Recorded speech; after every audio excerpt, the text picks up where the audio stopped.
Good morning all of you. TIU classes की 10 जून की current affairs की क्लास में मैं सुनील कुमार आपका स्वागत करता हूं। दोस्तों आइए सीधे टॉपिक को शुरू करते हैं।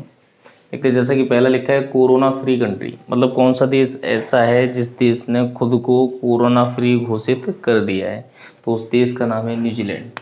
अभी हाल ही में न्यूजीलैंड ने खुद को कोरोना फ्री घोषित कर दिया है, ये खुद से ही किया है, ठीक है ना। चलिए आगे देखें। कोविड बीप ऐप लॉन्च किसने किया है? कोविड बीप ऐप लॉन्च किसने किया है? तो ये हैं जितेंद्र सिंह, ये केंद्रीय मंत्री हैं। उन्होंने ये कोविड बीप ऐप लॉन्च किया है, ठीक है ना। चलिए आगे देखते हैं। World Bank donated 1950 crore for covid.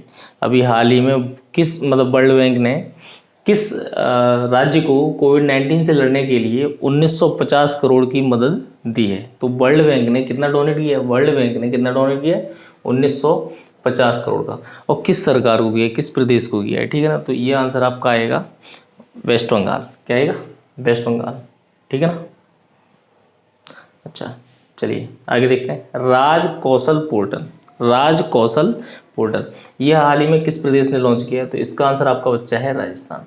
Raj Kaushal portal. एक आपका राज कैप सिटीजन ऐप भी मैंने बताया था, राज कैप सिटीजन ऐप, ये भी आपका कहाँ से था? ये भी आपका राजस्थान से। तो राजस्थान के मोस्टली के आगे राज लिखा होगा। राज कौशल पोर्टल, राज कौशल पोर्टल कहाँ लॉन्च हुआ है, कहाँ पे शुरू हुआ है? ये आपका हुआ है राजस्थान में, ठीक है। तो राज कैप सिटीजन ऐप भी आपका वो कहाँ पे हुआ है? राजस्थान में हुआ था, ठीक है ना। चलिए आगे देखें। नाबार्ड डोनेटेड 270 करोड़। नाबार्ड ने अभी हाल ही में 270 करोड़ रुपया डोनेट किया है। किस बैंक को किया है? तो असम ग्रामीण बैंक, असम ग्रामीण बैंक को नाबार्ड ने 270 करोड़ डोनेट किया है, 270 करोड़ की मदद की है। अच्छा अब समझिए एक बात, नाबार्ड, नाबार्ड गया है तो नाबार्ड के बारे में बताते हैं। National bank for agriculture and rural development, मतलब जो गांव में जो काम होता है, जो डेवलपमेंट होता है उसके लिए, एग्रीकल्चर का मतलब समझ ही रहे हैं, कृषि से। तो नाबार्ड का मतलब हुआ national bank for agriculture and rural development, ठीक है ना। चलिए इसकी स्थापना हुई थी 1982 में। कब हुई थी? 1982 में। नाबार्ड की स्थापना हुई 1982 में। इसका जो हेडक्वार्टर है कहाँ पे है? मुंबई में, ठीक है ना। इसके जो वर्तमान में जो अध्यक्ष हैं हर्ष कुमार भानुवाला, हर्ष कुमार भानुवाला। तो बताया नाबार्ड ने भी हाल ही में 270 करोड़ रुपया दान दिया है, 270 करोड़ की मदद दी है किसी असम ग्रामीण बैंक को। नाबार्ड की फुल फॉर्म होती है national bank for agriculture and rural development, ठीक है ना। स्थापना 1982 में हुई है, हेडक्वार्टर मुंबई में, और हर्ष कुमार भानुवाला इसके अध्यक्ष हैं, ठीक है ना। चलिए आगे देखते हैं।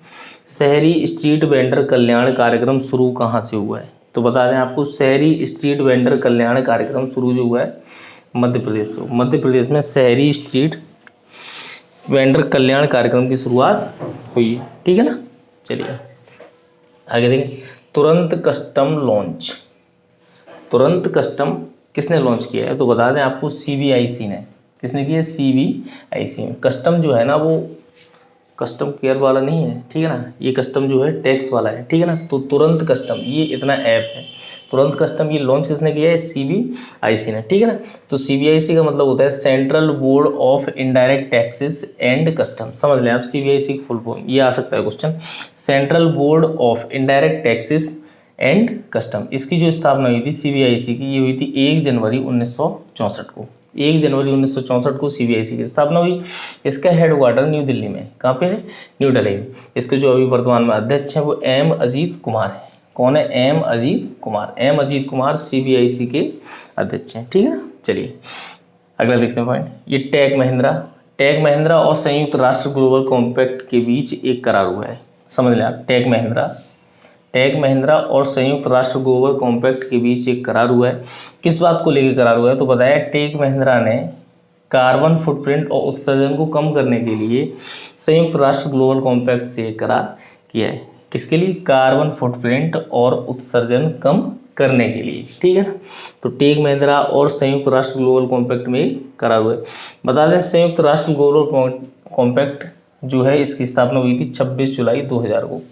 26 जुलाई 2000 को संयुक्त राष्ट्र ग्लोबल कॉम्पैक्ट की शुरुआत हुई थी। इसका जो हेडक्वार्टर है कहाँ पे है? न्यूयॉर्क में है। कहाँ पे? न्यूयॉर्क में, ठीक है ना। चलिए आगे देखें। कोरोबोट रोबोट, कोरोबोट रोबोट ये जो बनाया गया, ये जो विकसित किया गया, कहाँ विकसित किया गया, तो उस प्रदेश का नाम है महाराष्ट्र। महाराष्ट्र में कोरोबोट रोबोट विकसित किया गया है, ठीक है ना। चलिए आगे देखते हैं, उत्तराखंड की ग्रीष्मकालीन राजधानी। अभी हाल ही में क्वेश्चन ऐसे पूछा जा सकता है, कौन सा प्रदेश ऐसा है जिसने अपनी राजधानी बदल दी, मतलब ग्रीष्मकालीन राजधानी किसी और को चूज कर लिया, किसी और शहर को चूज किया, तो आपका आंसर यहाँ से है गैरसैंण, ठीक है ना। उत्तराखंड की जो ग्रीष्मकालीन राजधानी है वो क्या रहेगी, गैरसैंण। आइए कुछ पॉइंट्स और रह गए, उनको हम देखते हैं। इधर देखें आप, ये पर्यावरण प्रदर्शन सूचकांक में प्रथम स्थान पे कौन है, तो बता दें आपको डेनमार्क। डेनमार्क पर्यावरण प्रदर्शन सूचकांक में पहले स्थान पर है। दूसरे स्थान पर है आपका लग्जमबर्ग, दूसरे स्थान पे है आपका क्या, लग्जमबर्ग, और तीसरे स्थान पे आपका है स्विट्जरलैंड। अगर बात भारत की जाए तो भारत 168वें स्थान पे है, समझ लें। पर्यावरण प्रदर्शन सूचकांक में प्रथम स्थान पे डेनमार्क है, और द्वितीय स्थान पे लग्जमबर्ग है, तृतीय स्थान पे स्विट्जरलैंड है। अगर भारत की बात की जाती है तो 168वें स्थान पे है, किसमें, पर्यावरण प्रदर्शन सूचकांक में, ठीक है ना। चलिए आगे देखें, प्लांट हेल्थ क्लिनिक की शुरुआत किस प्रदेश ने की है। प्लांट हेल्थ क्लिनिक की शुरुआत आपकी मणिपुर ने की है, किसने की, मणिपुर ने। तो प्लांट हेल्थ क्लिनिक की शुरुआत जो हुई है कहाँ से हुई है, मणिपुर से हुई है, ठीक है ना।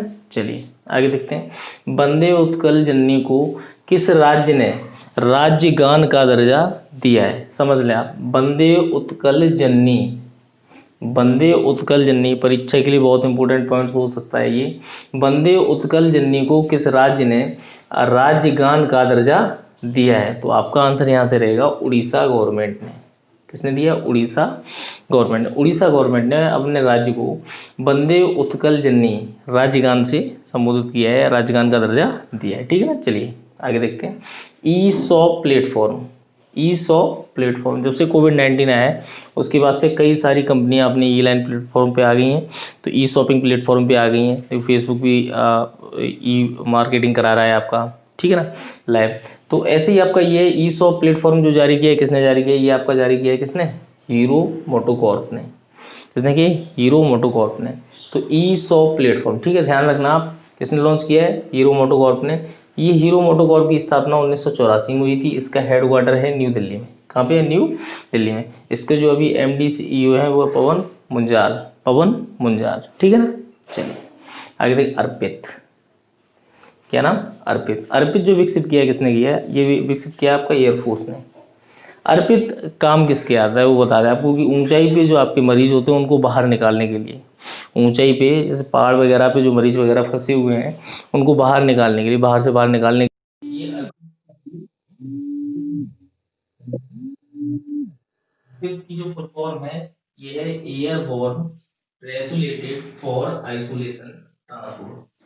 समझ लें आप, एयरबोर्न रेसुलेटेड फॉर आइसोलेशन ट्रांसपोर्ट। तो अर्पित को जो विकसित किया, किसने विकसित किया है, एयरफोर्स ने। और किसके लिए विकसित किया है, ऊंचाई पे जो आपकी मरीज फंसे हुए हैं उनको बाहर निकालने के लिए, ठीक है।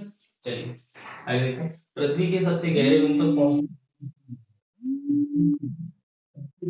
तक पहुंचने वाली प्रथम महिला, ये आपकी है कैथी सुलिवान। कैथी सुलिवान। बात अगर कैथी सुलिवान की जाती है तो ये आपकी अमेरिकी साइंटिस्ट है। कहाँ की साइंटिस्ट है, अमेरिकन साइंटिस्ट। तो समझ आप, पृथ्वी के सबसे गहरे बिंदु तक पहुंचने वाली प्रथम महिला ये आपकी कौन है, कैथी सुलिवान है। ये आपकी अमेरिकन साइंटिस्ट है, ठीक है ना। अगर बात की जाती है सबसे गहरे बिंदु, सबसे गहरे बिंदु, पृथ्वी के सबसे गहरे बिंदु को क्या कहा जाता है, तो बता दें आपको, challenger deep point. Challenger deep point के नाम से इसे जाना जाता है, ठीक है। चलिए I I F L finance company के ब्रांड एम्बेसडर किसे नियुक्त किया गया है, समझ आप, आईआईएफएल फाइनेंस कंपनी का ब्रांड एम्बेसडर किसे नियुक्त किया गया है, तो आंसर यहाँ से रहेगा रोहित शर्मा को। बात करते हैं आईआईएफएल की, तो आईआईएफएल आपकी नॉन बैंकिंग फाइनेंस कंपनी, समझ रहे हैं आप, नॉन बैंकिंग फाइनेंस कंपनी है। और आईआईएफएल की फुल फॉर्म होती है इंडियन इन्फोलाइन फाइनेंस लिमिटेड, समझ रहे हैं, इंडियन इन्फोलाइन फाइनेंस लिमिटेड। इसकी स्थापना हुई थी 17 अक्टूबर 1995 को। इसका जो हेडक्वार्टर है मुंबई में। इसके वर्तमान में जो अध्यक्ष है वो कौन है, श्रीधर है। कौन है, श्रीधर। चलिए आगे देखें, एस एफ एस सूचकांक। एस एफ एस सूचकांक इसे बोलता है एस एफ एस आई। इसे SFSI बोला जाता है। ये जो जारी किया है फसाई ने जारी किया, FSSAI समझ लिया। SFS सूचकांक में कौन सा बड़ा राज्य पहले स्थान पे है? तो आपका आंसर यहाँ से रहेगा गुजरात। गुजरात को प्रथम स्थान मिला है किसमें? बड़े राज्यों की सूची में एसएफएस सूचकांक के अंतर्गत गुजरात को पहला स्थान मिला है। बात करते हैं एसएफएसआई की, तो SFSI state food safety index, state food safety index, ठीक है ना। तो दोस्तों कैसी लगी आपको करंट अफेयर्स की क्लास? पसंद आई हो तो लाइक करें, शेयर करें, चैनल सब्सक्राइब नहीं किया तो चैनल को सब्सक्राइब कर लें और आप बेल आइकन दबाना ना भूलें, जिससे कि कोई भी वीडियो पड़े तो आपको सबसे पहले